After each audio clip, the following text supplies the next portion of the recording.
Assalamualaikum warahmatullahi wabarakatuh. Bismillahirrahmanirrahim. Rabbi shrah li sadri wa yassir li amri wa hlul 'uqdatam min lisani yafqahu qawli. Allahumma shalli wa sallim wa barik ala sayyidina Maulana Muhammadin wa ala alihi wa sahbihi ajmain. Amma ba'du. Yang kita hormati bersama juga saya hormati Ibu Menteri Keuangan, Ibu Hajah Sri Mulyani Indrawati, Bapak Wakil Menteri Keuangan, Bapak Suhaisil Nazara, Bapak Sekjen Menteri Keuangan, Bapak Sekjen Menteri Keuangan, Bapak Heru Pambudi, dan seluruh pejabat dan pegawai lingkungan di Kemenku yang saya hormati, semua teman-teman di DKM Kemenku maupun di seluruh Indonesia yang ikuti ngaji ini yang saya hormati. Saya sudah percayalah bahwa bangsa ini bangsa yang optimis. Tadi Ibu Menteri bilang hasbunallah ni'mal wakil, bahwa pada akhirnya kita akan kembali kepada kekuatan Allah Subhanahu wa taala. Sebelum kita cerita Isra Mi'raj dan inspirasi dari Isra Mi'raj, saya akan memberi analogi ya. Analogi ini akan menolong secara ilmu tauhid, ilmu mengesahkan Allah Subhanahu wa taala, dan ini menjadi pokok ya dalam pengajaran tauhid. Ini mohon maaf kalau terpaksa saya ngaji model dulu lah, model pesantren ya. Tapi tanpa ngurangi rasa hormat, tanpa ngurangi rasa empati, rasa takdim saya. Teman-teman yang saya hormati semua, karena di sini banyak santri-santri muda. Hubungan kita dengan Allah Subhanahu wa taala yang serba kuasa, yang maha kuasa, yang serba bisa. Tadi dikatakan Bu Menteri bisa apa saja kun fayakun, kalau Allah sudah mentitahkan pasti terjadi. Itu kira-kira seperti ini. Saya ini bawa cincin dari besi mungkin, atau dari apa itu? Ya besi lah atau perak. Yang jelas tidak emas ini karena saya cowok. Yang jelas tidak emas. Saya bawa kertas. Kalau Anda saya tanya, kertas ini sama cincin kuat mana? Pasti akan menjawab kuat cincin, karena materinya dari besi. Jawaban itu benar, tapi harus ditambahkan secara materi itu kuat cincin ketimbang kertas. Tapi Anda salah, harusnya menjawab ya terserah Gus Bahak, karena yang megang itu Gus Bahak. Karena bisa saja saya punya rencana menghancurkan cincin ini, sementara saya punya rencana mengabadikan kertas ini. Kira-kira gitu hubungan manusia dan Allah Subhanahu wa taala. Jadi hal yang kita kira abadi karena materinya kuat, ternyata Allah punya rencana menghancurkan. Sementara yang kita kira lemah atau rentan atau apalah, ternyata Allah punya rencana mengabadikan. Di sini kemudian istilahnya orang-orang tasawuf, wa tafwidil umur ila mudabbiriha. Kita sebagai manusia menyerahkan urusan pada pengaturnya, pada yang punya. Bukan wilayah kita mengatakan cincin ini lebih kuat ketimbang atau lebih abadi ketimbang kertas. Karena saya punya rencana menghancurkan cincin, tapi ingin mengabadikan apa? Kertas. Sehingga tentang pandemi, tentang tragedi sosial, tentang apa saja, kita tidak pernah tahu rencana Allah itu mana yang lebih awet. Jangan-jangan kita takut pandemi, saya berkali-kali ngaji, mati kita kecelakaan. Jangan-jangan takut kecelakaan, mati kita karena ngelindur, tiru kebablasan, nggak bangun. Kita takut mati ngelindur, mati kecelakaan, jangan-jangan mati kita karena likuifaksi, karena gempa atau karena tsunami. Nah, hal-hal seperti ini yang terus menjadikan kita bilang dan berkeyakinan hasbunallah wa ni'mal wakil. Hanya Allah yang tahu dan semua urusan mencukupi kita hanya Allah. Tadi kata Bu Menteri, kita akan menghadapi ini dengan ilmu pengetahuan dan pengalaman. Oke, saya sangat setuju itu. Tapi lagi-lagi bangsa ini dan seluruh tren dunia itu kalau misalnya baru tsunami, ya semua orang ramai ketakutannya pada tsunami. Ilmuwan berteori bahwa tsunami siklusnya sekian tahun per sekian tahun. Nanti pas gempa juga gitu, pas likuifaksi juga gitu. Nanti kalau mudik mungkin ketakutan orang sama kemacetan, sama macam-macam lah. Takut kecelakaan laka di jalan dan sebagainya. Sehingga sebelum ngaji ini lebih jauh, pastikan bahwa tidak dalam wilayah kita mengatakan bahwa cincin ini lebih abadi, lebih awet ketimbang kertas. Tapi kita harus menjawab secara materi cincin itu lebih awet ketimbang kertas. Tapi secara hakikat ya terserah yang mengendalikan, terserah yang punya, rencananya apa. Nah, di sini pentingnya ngaji.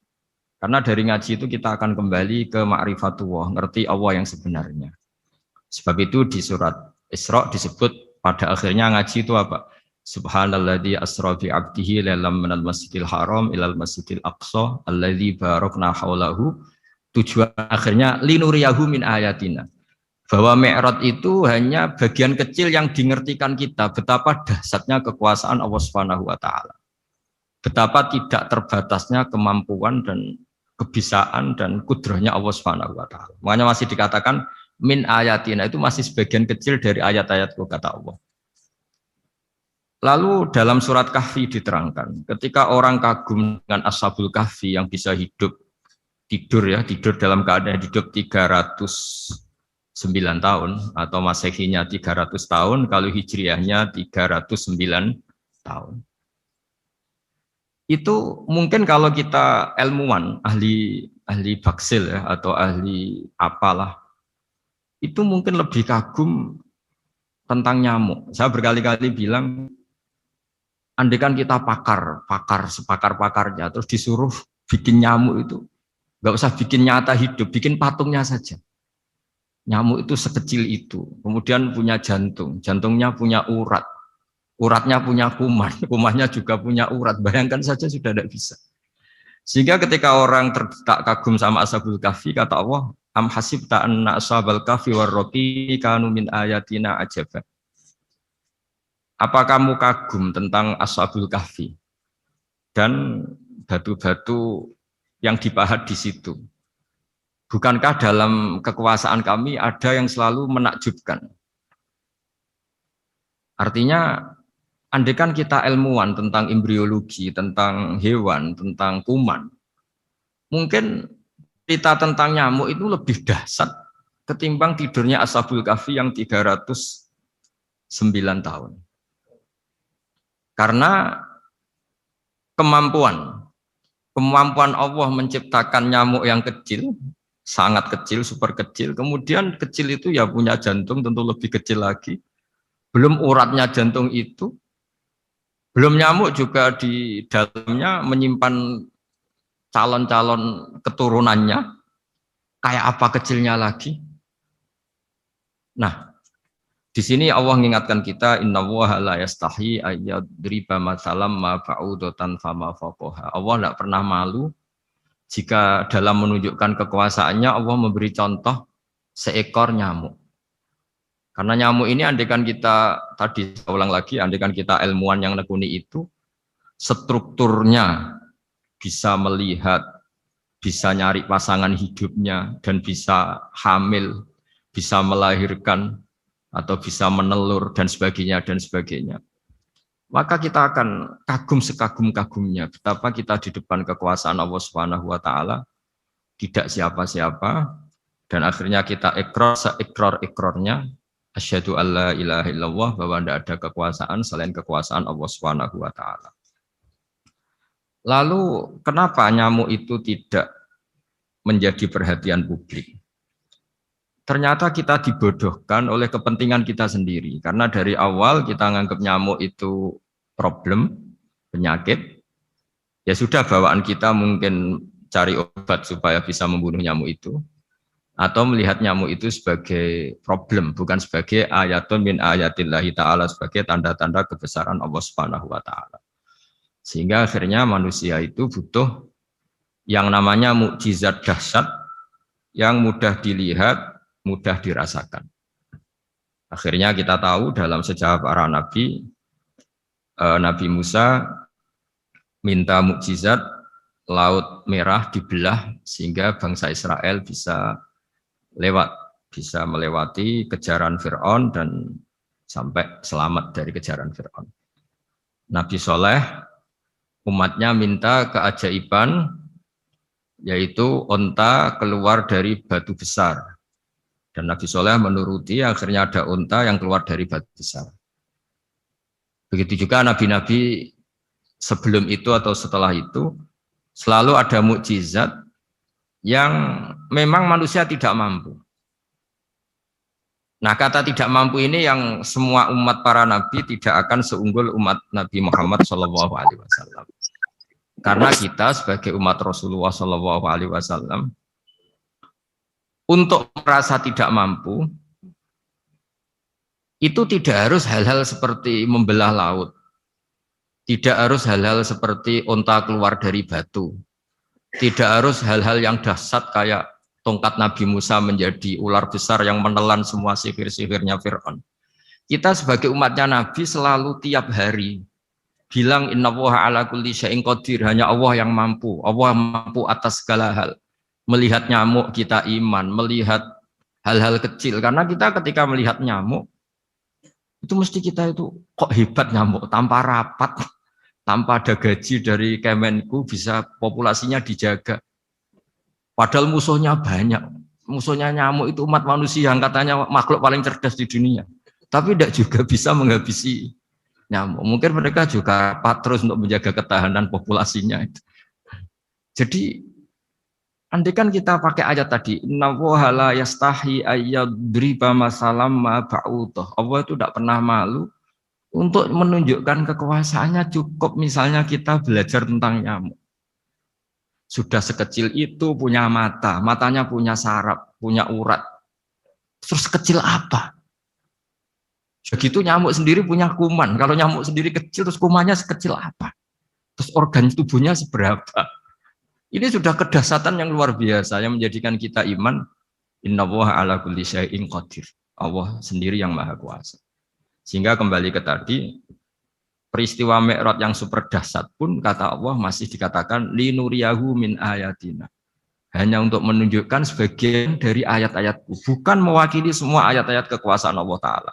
Tapi sebagian, min itu tab'id sebagian. Lalu sebelum kita jauh belajar, kita sendiri juga, saya sendiri masih belajar. Kehebatan Rasulullah SAW, Nabi akhir zaman, kenapa hebat? Itu diantaranya adalah karena mukjizat tongkat itu pada akhirnya diletakkan di museum. Orang melihat, terus gaya-gayanan kuat ke Turki, atau bisa melihat langsung di museum. Dan setelah melihat, kadang-kadang kita ragu, masa tongkat ini betul itu. Kalau setelah misalnya yakin, bisa dipakai lagi enggak ya?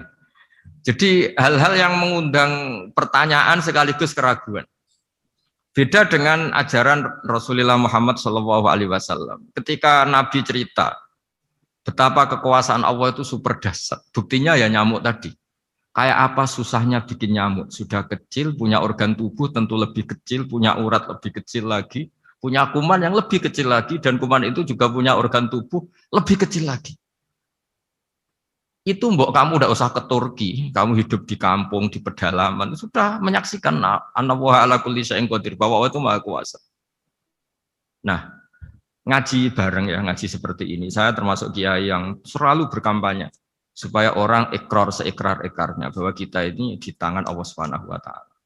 Saya kemarin-kemarin ngaji sama orang-orang Grab, juga barusan 3 hari yang lalu, 4 hari yang lalu ngaji sama teman-teman disabel atau difabel. Karena mereka kalau dibahasakan disabel nggak mau, tapi komunitas internasional minta dis pakai bahasa S, tapi kita di Indonesia pakai difabel. Akhirnya kita tahu, ternyata orang yang kita kira menderita karena fisiknya, ternyata kadang lebih bahagia. Karena Allah bisa mengalihkan pikiran untuk positif. Saya berkali-kali guyon di depan para tamu. Saya pernah punya tamu itu perempuan nggak cantik miskin lagi. Ini nyata ini, Gus doakan supaya suami saya kaya. Terus saya bilang, memangnya kalau sudah kaya ngapain itu? Ya paling tidak rumah saya diganti, mobil saya diganti. Tapi nanti akhirnya ngevaluasi Anda juga ingin diganti. Gitu. Karena setelah rumahnya mewah, pakai mobil mewah, pasti yang dievaluasi bukan rumah dan mobil, tapi Anda. Kok nggak pas ya, wajah gini di rumah saya gitu. Kok nggak pas wajah gini di mobil mewah. Akhirnya ibu-ibu tadi sudah aku nggak jadi. Jadi mungkin barokahnya pandemi itu nanti Ibu Menteri itu jadi kelihatan hebat karena ada pandemi kok Indonesia bertahan itu. Tapi kalau nggak ada pandemi kan ya biasa aja, memang normal. Gitu. Kiai juga gitu, diuji santri yang kadang beli, umat yang nggak jelas. Itu memang ujiannya. Kalau nggak ada ujian ya nggak keren. Gitu. Kayak ya biasa aja lah kita adepin ya, kita tadi kata Bu Menteri ya kita ikhtiar dan berdoa. Lalu saya ulang lagi. Jadi logika itu bisa pakai analogi. Analoginya tadi, salah Anda kalau mengatakan cincin ini lebih kuat ketimbang kertas. Yang benar adalah secara materi ini lebih kuat ketimbang kertas. Tapi soal nanti kekuatannya sampai kapan terserah yang punya. Bisa saja saya punya rencana, besok ini saya luluhkan, saya hancurkan, yang ini saya simpan. Kayak apa dulu dinosaurus itu kuatnya kayak apa? Habis. Ayam yang selemah itu sampai sekarang masih ada. Karena Allah menghendaki dinosaurus diakhiri, sementara ayam tidak. Kayak apa nyamuk itu yang musuhnya orang seluruh dunia, ditemukan apa, mulai begon apa, tapi sampai sekarang bertahan. Apa kita perlu konsultasi sama nyamuk gimana ini kok bisa bertahan, resepnya apa? Karena Allah menghendaki itu disisakan masih. Nah, kemudian kenapa ada peristiwa Isra Mi'raj? Saya termasuk orang yang sering menulis tentang fikih sholat, tapi nulis saya untuk diri saya sendiri tak pakai ngaji. Tidak, saya bukukan, memang saya sengaja karena ribet biasanya penerbit itu. Terus bicara royalti apa, kita kan mulai kecil dilatih ikhlas, jadi kalau komersial itu jadi bingung. Karena tidak biasa komersial, jadi kalau diajak komersial itu malah jadi bingung. Nabi ketika Mi'raj, ini yang jarang dikaji. Sebetulnya kalimat-kalimat dalam sholat, pertama Rasulullah Muhammad SAW ketemu Allah, itu Nabi maju. Maju ini Jibril sebenarnya mau ikut, karena Nabi bilang, ya Jibril jangan tinggalkan saya sendiri.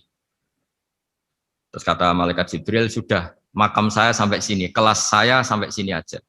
Enggak, kamu harus nemani saya. Ketika memaksa nemanin, beliau tidak kuat.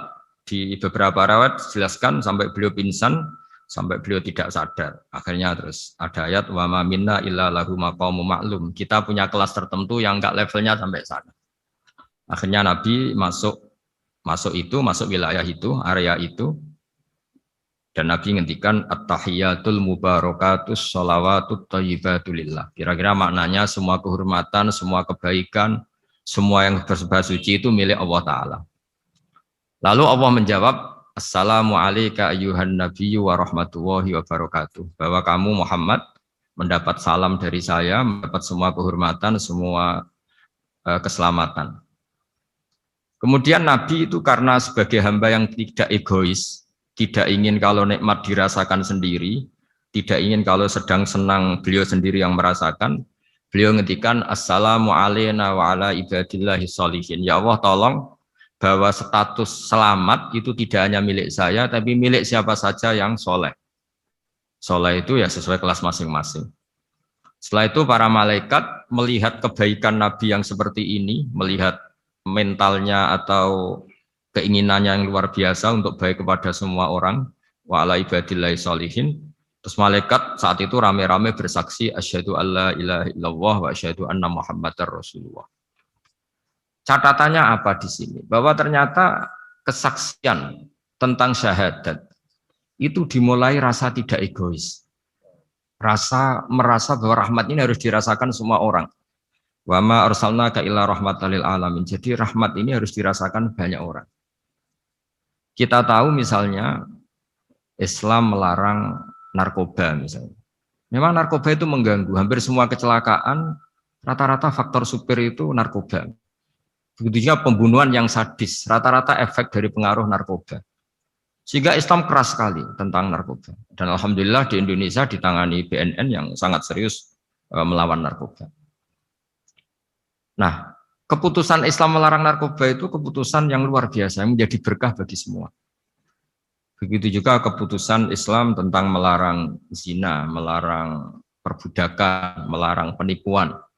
Dan Islam mendukung misalnya gerakan nikah, gerakan adil, gerakan keseimbangan dan kemanusiaan. Sehingga agama ini akan dinikmati siapa saja karena ajarannya. Lalu agama ini bisa nikmat, itu solusinya gampang menurut Rasulullah, yaitu sholat. Nabi itu kalau pusing menghadapi banyak hal, itu pasti keluar masuk, terus tanya sama istrinya, kapan waktunya sholat, kapan Bilal datang. Dulu kalau mau waktu sholat, Bilal datang ngetok pintu Nabi, ya Rasulullah sekarang waktunya sholat. Itu Nabi membahasakan sholat itu unik. Ini tentang Mi'raj ya, karena hasilnya ya sholat tadi. Arikhna ya Bilal. Arikhna itu tolonglah bikin nyaman saya dengan sholat. Sebelum kita belajar sholat secara serius, gampang. Kalau kita misalnya menteri atau kita ajudan atau kita apa, kayak apa asiknya kita kalau ngomong-ngomong sama presiden, ya, bercengkrama dengan presiden atau dengan menteri atau dengan kiai, dengan atasan. Sholat itu media di mana kita asik dengan Allah Ta'ala. Kalau kita bisa asik dengan atasan yang manusia, apalagi ini asik dengan Allah Subhanahu wa ta'ala. Sehingga kita harus malu kalau sholat tidak asik. Kita ketemu orang yang kita hormati saja asik, masa ini ketemu Allah Ta'ala tidak asik. Sehingga dulu, bawaannya orang dulu itu kalau sholat, untuk tidak cepat itu harus diperintah. Dulu para nabi, para sahabat kalau sholat itu lama-lama. Sehingga sampai nabi yang turun tangan, wahai para sahabatku, kalau kamu jadi imam jangan lama-lama. Karena dulu semua orang itu penikmat sholat. Sehingga untuk tidak lama itu nunggu diperintah. Kalau kamu jadi imam jangan lama-lama, kasihan makmumnya itu. Nah sekarang alhamdulillah tanpa dilarang sudah cepat semua. Ini sudah ada kemajuan, ini sudah maju sekali ini, nggak usah dilarang sudah cepat. Dulu itu saking asiknya orang sholat, untuk supaya agak cepat itu harus ada perintah dari Nabi. Kalau kamu jadi imam jangan lama-lama. Nah kita kalau sedang pas baiklah, pas waras lah kira-kira gitu. Kalau bahasa orang Pantura, saya ini orang Pantura, jadi kalau ngomong lebih keras, lebih vulgar. Normalnya orang sholat itu tidak bisa ngakhiri. Normalnya, saya ulang lagi, normalnya orang sholat itu tidak bisa ngakhiri karena ketemu zat yang kita cintai. Kita kalau ketemu orang yang kita hormati, yang kita cintai itu nggak bisa ngakhiri. Misalnya mungkin anak muda, contohnya ketemu pacar nggak bisa ngakhiri. Kita kangen sama temen, jagung nggak bisa ngakhiri karena asik. Nah ini ketemu Allah yang dipuja-puja, dipuji-puji, kemudian cepat ingin ngakhiri. Jadi ini kita agak aneh. Makanya orang sholat itu tidak bisa ngakhiri dan itu normal. Sehingga dulu ketika Sayyidina Umar itu ditikam sama satu benda yang kayak pancing itu. Panah itu kan kayak pancing ya, jadi kalau masuk cepat tapi nariknya susah. Karena ada grendelnya. Itu tiap ditarik sakit, tiap ditarik sakit. Dan beliau bilang, nanti setelah saya sholat tarik. Beliau sholat, nyaman, ditarik itu enggak gerak sama sekali. Karena dia sudah istighraq billah, sudah nyaman dengan Allah, sehingga ditarik itu enggak kerasa. Dulu di daerah sini masih keluarga kita lah, masih keluarga kita semua. Ada seorang wali jadi imam masjid. Itu di PHK sama takmirnya. Karena ketika sujud dia asik terus lama sekali. Sampai 30 menit. Sampai santrinya bilang, "Mbah, sampun, Mbah, sampun." Setelah itu rapat dihentikan. Ditanya, "Kenapa Mbah sujud begitu?" "Saya tidak bisa mengakhiri orang nikmati sujud kemudian ingin berhenti." Nah, Sayyid Ali Zainal Abidin yang populer, cucunya Rasulullah SAW, anaknya Sayyid Husain, putranya Sayyid Husain. Itu bapak saya kalau cerita, beliau itu sebetulnya sholat itu hanya ingin 2 rakaat. Setelah sholat 2 rakaat, ya Allah sebagai hadiah, nikmat saya sholat 2 rakaat, karena asik dengan engkau, saya akan syukur lagi, sholat 2 rakaat. Akhirnya ketika nikmati sholat, dia sholat lagi 2 rakaat, sampai akhirnya 1000 rakaat. Itu tanpa rasa capek, karena merasa keasikan. Masa momen seasik ini kemudian saya tinggalkan ya Allah. Akhirnya sholat lagi. Sehingga ada seorang wali ditanya, "Kamu ingin masuk surga?" Tanya, "Di surga ada sholat enggak?" Enggak ada katanya. Wah kalau enggak ada sholat, saya enggak masuk surga. Terus dibilang, "Ya sholat aja." Terus dia mau masuk surga. Kalau kita akan kebalikan, kita ini masuk surga itu sebetulnya kita ngawur sekali. Ngawurnya adalah, masuk surga, enggak ada sholat lagi, enggak ada puasa lagi. Jadi ini kan kita ini jadi makhluk yang aneh. Jadi kita ini masuk surga senang karena sudah ada kewajiban apa? Sholat. Jadi ini agak aneh. Sesuatu yang menjadikan kita masuk surga, tapi sesuatu yang kita benci setelah masuk surga. Asiklah di surga karena tidak ada sholat. Nah, apapun kondisi kita harus latihan. Harus latihan. Kita entah seberapa kadarnya ingin niru Rasulullah SAW ketika ngendikan wa qurratu aini fi sholat, nyamanku, hatiku tentram kalau saya pas sholat. Sehingga tadi sudah saya katakan tadi, dulu itu untuk menghentikan sholat itu susah, sampai Rasulullah sendiri yang merintahkan, "Hei para imam, kalau sholat jangan lama-lama." Kalau sekarang, andai kan Nabi hidup di zaman sekarang, pasti tidak ada pengumuman itu, karena semuanya sudah cepat, malah super kilat itu. Ada yang terawih 20 rakaat hanya berapa? 8 menit dulu. Itu kan 7 menit. Nah kalau sampean tanya saya, kenapa sholat begitu asik? Yaitu tadi kita diajari analogi. Analogi itu ya kias. Jika kita bisa asik ngomong sama orang yang kita cintai, bisa orang tua, bisa anak, bisa cucu, itu rasanya mengakhiri itu nggak bisa. Karena bawaannya asik. Gitu. Apalagi ini kita munajat, bercengkrama dengan zat yang kita butuhkan sebelum kita ada, sampai setelah kita ada, sampai setelah kita tidak ada. Kita semua akan hasbunallah wa ni'mal wakil. Sehingga dulu bawaannya orang dulu itu, saya cerita sedikit. Ada orang mau meninggal, namanya Umar bin Abdul Aziz, itu Khomisul Khulafa, orang yang terkenal adil. Ketika mau meninggal, senangnya bukan main. Ditanya, kenapa engkau senang? Memangnya kalau saya mati mau kemana? Ketika saya hidup dengan segala nikmat itu ya karena Allah Ta'ala. Saya nanti mati ke zat yang sama. Dikelola oleh zat yang sama, yaitu Ar-Rahman Rahim. Dulu saya disayangi Allah, paling setelah mati juga disayangi Allah. Karena yang jadi Tuhan setelah mati, Tuhan yang sama ketika di dunia, yaitu Rahman Rahim. Cerita legenda yang lebih dasar dari itu, masyhur itu Jalaluddin Ar-Rumi. Ketika dia mau meninggal, semua muridnya nangis, beliau marah. Kenapa kamu menangis? Ya karena guru mau meninggal. Kamu itu ngawur sekali. Saya ini sudah lama menunggu hari seperti ini, bisa ketemu zat yang saya cintai, malah kamu menangis. Ayo kamu nari sebagai pesta kematian saya. Tapi ini nggak bisa ditiru ya, karena kalau kita niru, nggak usah dilarang juga nggak bisa niru kayak gitu. Cuma saya maklumatkan jangan ditiru, meskipun nggak usah dilarang juga nggak akan bisa niru. Sehingga orang-orang dulu itu bawaan kalau mau kabundut itu ya asik. Rasulullah Shallallahu Alaihi Wasallam ketika mau wafat, intakola ila rofiqil a'la, itu ditanya sama istri-istrinya, lalu engkau mau kemana? Kata Nabi, sebelum sekian hari, beliau setiap khutbah ngendikan, ini ada hamba yang disuruh milih Allah antara di dunia dan bertemu Allah. Kalau kamu jadi hamba itu milih mana? Di dunia yang penuh problem ini, apa milih ketemu Allah yang Rahman Rahim? Yang hubungannya dengan kamu itu ngasih dan ngasih. Kamu tidak mungkin kan hubungan dengan Allah memberi, kamu bisa apa? Kita hubungan dengan Allah pasti hanya mendapat. Dikasih nyawa, dikasih oksigen, dikasih bumi tidak bayar, dikasih air juga tidak bayar. PDAM dikelola siapapun bayar, oksigen di rumah sakit bayar. Hubungan kita dengan Allah tidak pernah bayar oksigen, tidak pernah bayar sewa bumi. Punya kolam renang laut seluas itu ya tidak pernah bayar. Udah gitu kolam renangnya menghasilkan ikan. Kalau kita kan semuanya utang jasa sama Allah, dan reputasi Allah itu dengan kita hanya memberi, tidak pernah meminta. Akhirnya hubungan-hubungan inilah yang menjadikan terus. Semua sahabat jawab, ya kalau kita jadi hamba itu pasti milik Allah lah. Jadi Nabi itu saking pinternya orang, supaya orang siap dengan keberangkatan beliau itu dibikin satu taksis, satu apa? Kalau orang Jawa bilang itu dikai persemon, dikai mukaddimah. Supaya orang-orang itu siap kalau Nabi ngendikan. Kalau kamu seorang hamba disuruh ketemu Allah sama hidup di dunia yang fana ini milih mana? Ya milih ketemu Allah. Ketika akhirnya Rasulullah wafat, ternyata orang itu adalah Rasulullah. Ya akhirnya sahabat bilang, ya iyalah masa dengan kita sama Allah milih ketemu kita, pasti milih ketemu Allah. Nah, sholat itu mi'rajul mukmin. Sholat itu adalah cara seperti itu.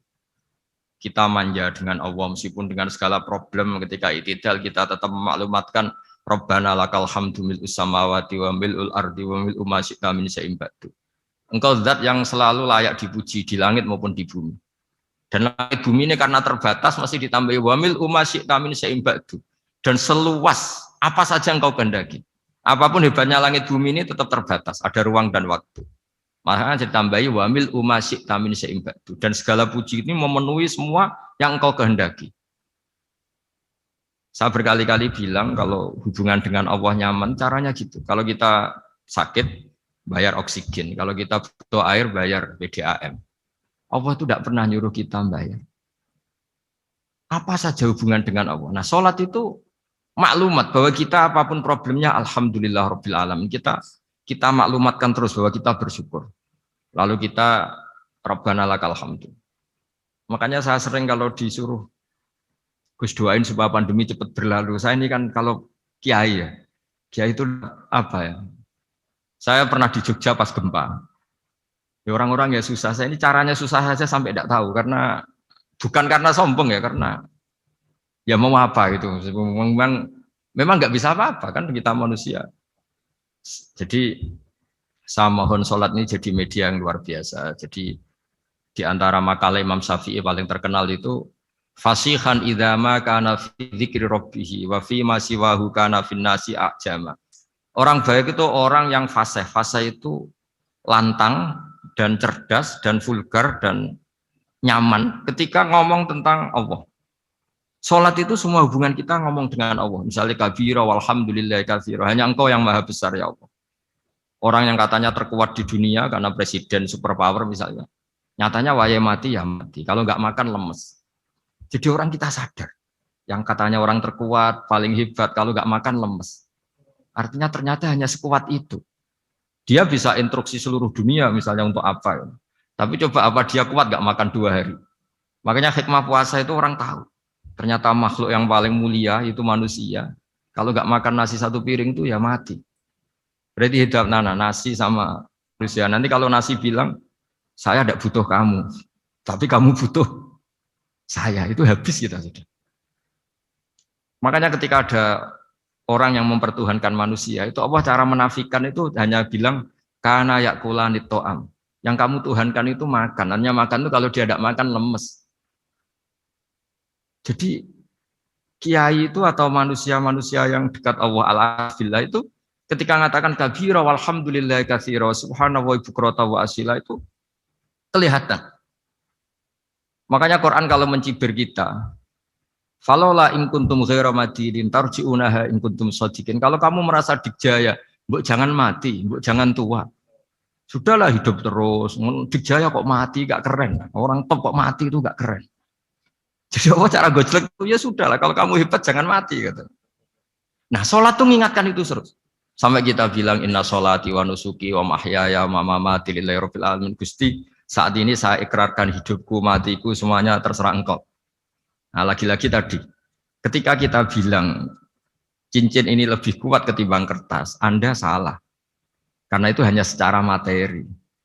Kuat tidaknya terserah yang mengendalikan. Karena saya punya rencana menghancurkan cincin ini, besok mau saya lebur, sementara saya mau mengabadikan kertas ini.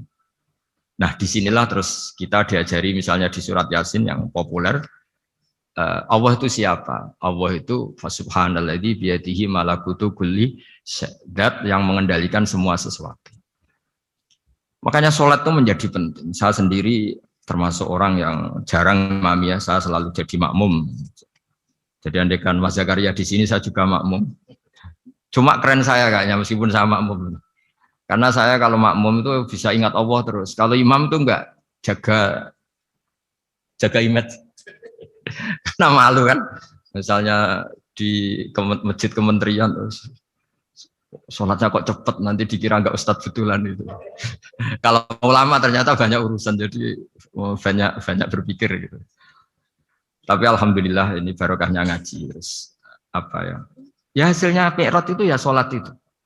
Sholat ini spesial karena tadi saya bayangkan itu di surga gak ada sholat itu ya terus wopo itu gak asik. Itu kalau Imam Ghazali itu membarter kita itu begini. Kalau kamu bangga di kasrotin nisa pasangan kamu banyak, itu ayat lebih kuat ketimbang Anda karena 1 hari 1 jam bisa berapa kali. Kalau Anda bangga bisa makan itu kerbau itu makannya lebih banyak. Nah, kalau Anda bangga atas pengaruh itu tawon itu, ratu tawon itu pengaruhnya lebih besar ketimbang Anda. Dia diam di rumah tapi anak buahnya loyalnya kayak gitu.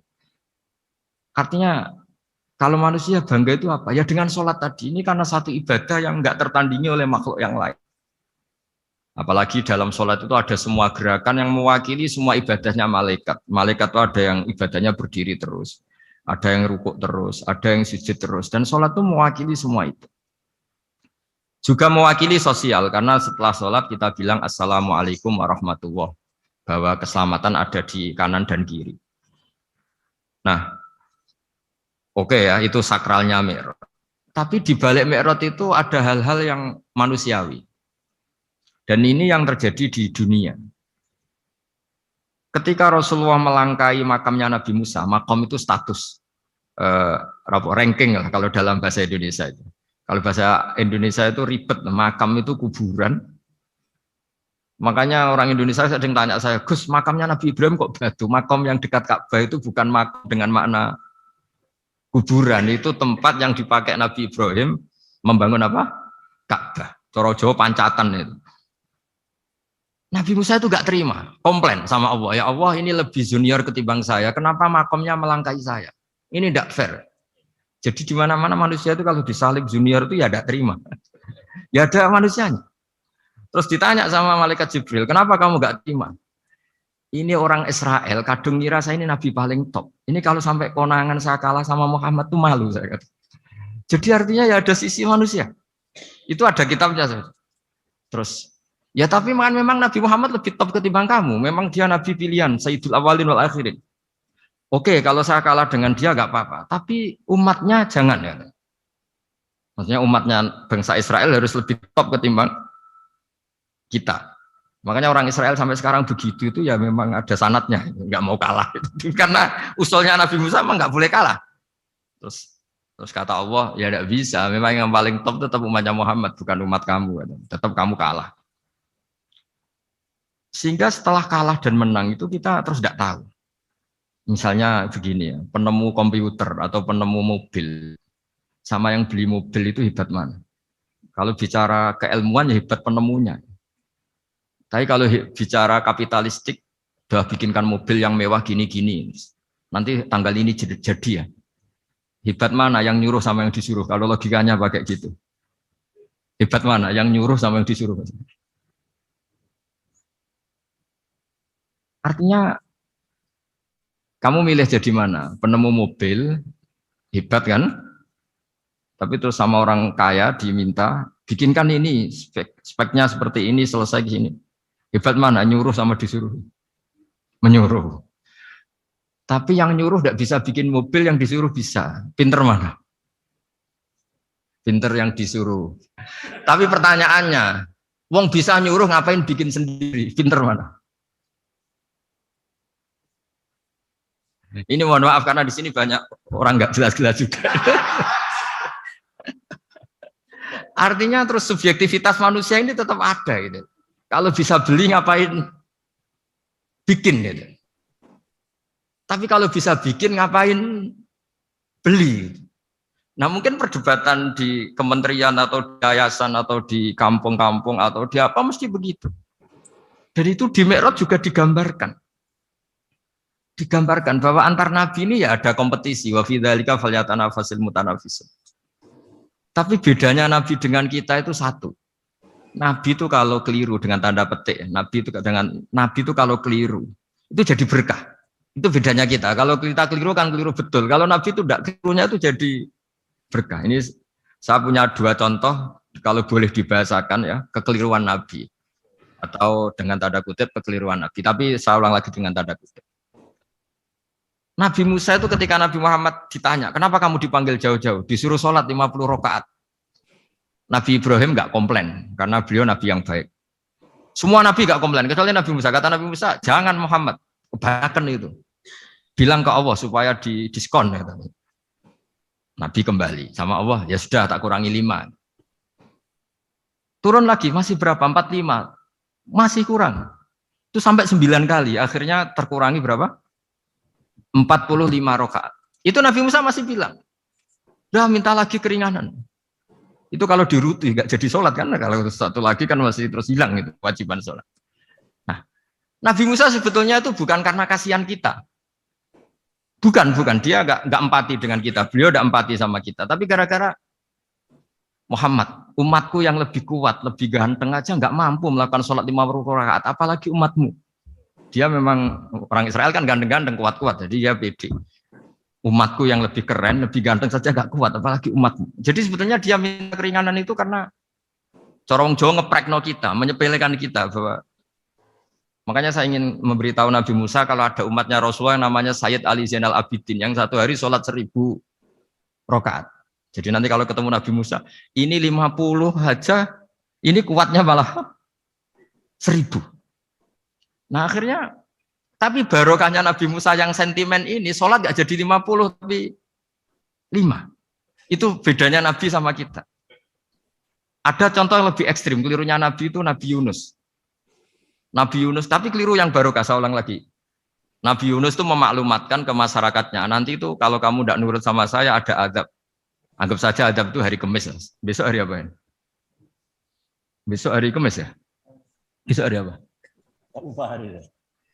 Rebu apa Kamis? Besok. Lupa hari. Kata Nabi Yunus, 3 hari lagi akan ada azab.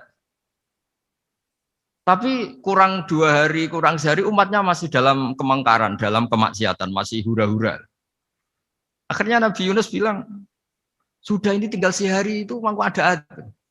Tapi mereka tetap hura-hura.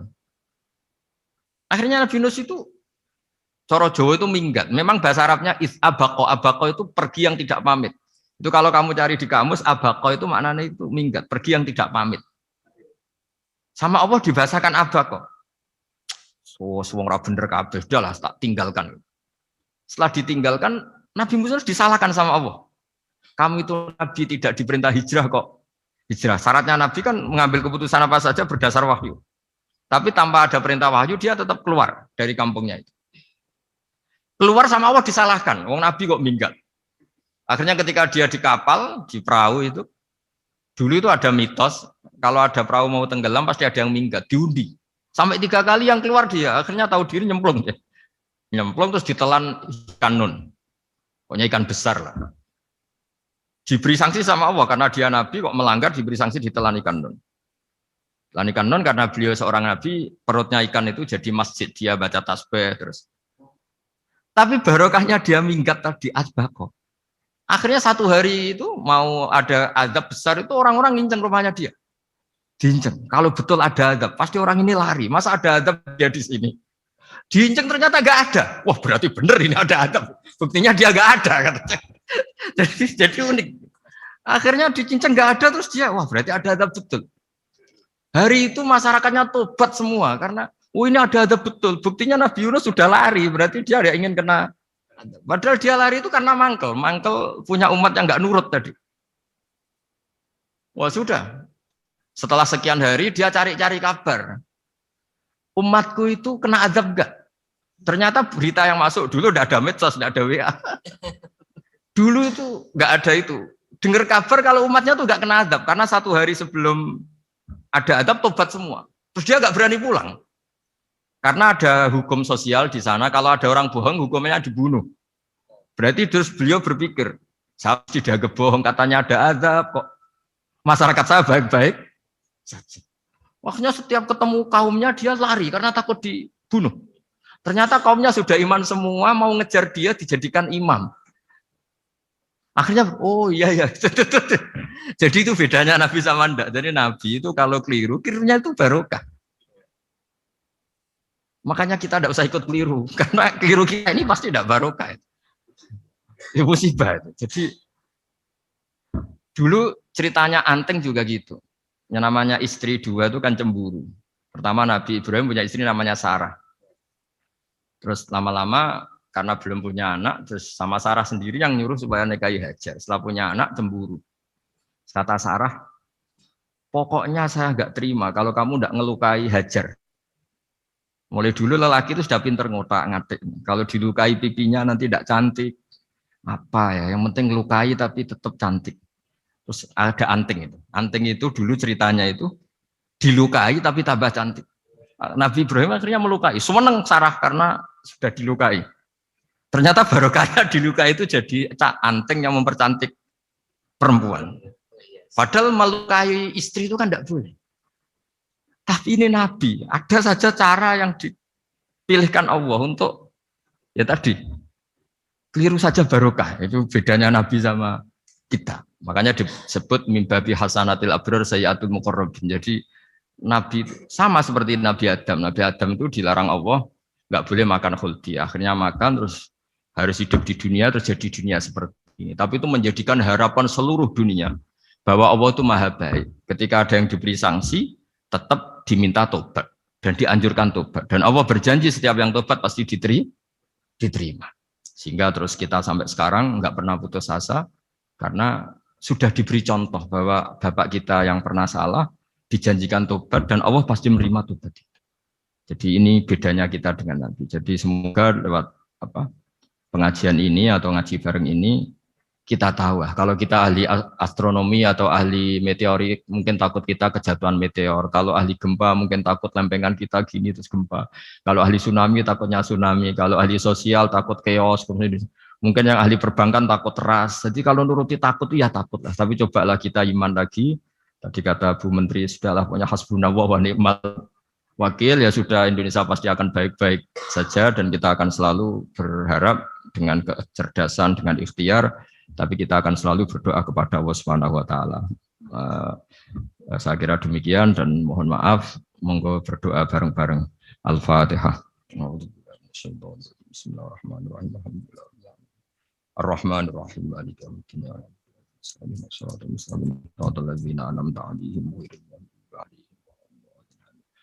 Bismillahirrahmanirrahim. Nahmaduka ya wali wa hamid wa salli wa sallim wa barik ala sayyidina Muhammad wa ala alihi wa sahbihi barik wa sallam asma'in.